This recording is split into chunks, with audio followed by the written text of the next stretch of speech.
আমরা চাই শান্তি, আর নয় অত্যাচার, আর নয় বিবাদ। আপনাদের কণ্ঠস্বর আমাদের পরিচয়।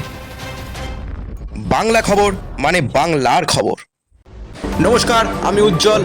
আমরা আজকে সরাসরি পৌঁছে গেছি উত্তর চব্বিশ পরগনা জেলায় কাকিনাড়ায় অবস্থিত অভিরামপুর অঞ্চলে। দেখুন পরিস্থিতি, দেখুন কি ভয়াবহ পরিস্থিতি। সুপ্রিয় দর্শকদের কাছে আমার একটি প্রশ্ন আছে যে এই যে জলগুলো জমছে, কিন্তু কেন জমছে বলুন তো? এই জলগুলো এত যে চারিদিকে জমায়েত হয়ে আছে, কিন্তু কেন? এর পিছনের রিজনটা কি আছে? এর পিছনের কারণটা কি আছে জানেন বন্ধুরা? তো জানলে প্লিজ কমেন্ট করুন। হচ্ছে খালি আমার একার না, এরকম সবারই প্রবলেম ফেস করতে হচ্ছে। কারণ কি জানেন, এই যে প্লাস্টিকগুলো আমরা ড্রেনের মধ্যে ফেলি, এই ড্রেনের মধ্যে ফেলে ফেলে যে ড্রেনের যে জায়গাটা যেখান থেকে জল বের হয়, যেখান থেকে জল পাস হয়, সেইখানে আটকে যাচ্ছে। সেখানে আটকে গিয়ে সেখানে জলটা জমতে জমতে জমতে সেটা ড্রেনের উপরে চলে আসছে, উপরে চলে এসে রাস্তায় চলে আসছে, রাস্তায় চলে এসে যে এমন জল জমছে যেখানে জল তো আর পাস করতে পারছে না।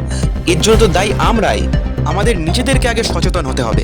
যেগুলো বর্জ্য পদার্থ, প্লাস্টিক, সেইগুলো যথাযথ জায়গায় ফেলতে হবে। তার জন্য ডাস্টবিন আছে। যেমন আমরা ধরুন একটা করে বালতি রাখলাম, সেখানে যত আবর্জনা আছে সেগুলোকে ফেললাম। সেই আবর্জনা দিয়ে আবার যখন ভাটপাড়া পৌরসভার গাড়ি আসবে, সেই পৌরসভার গাড়িতে আমরা সেই আবর্জনাগুলো তুলে দিলাম। সেগুলো যথাযথ রীতিমতো জায়গায় পৌঁছে গেল। সেইখান দিয়ে কিছুটা আমরা সেভ হলাম।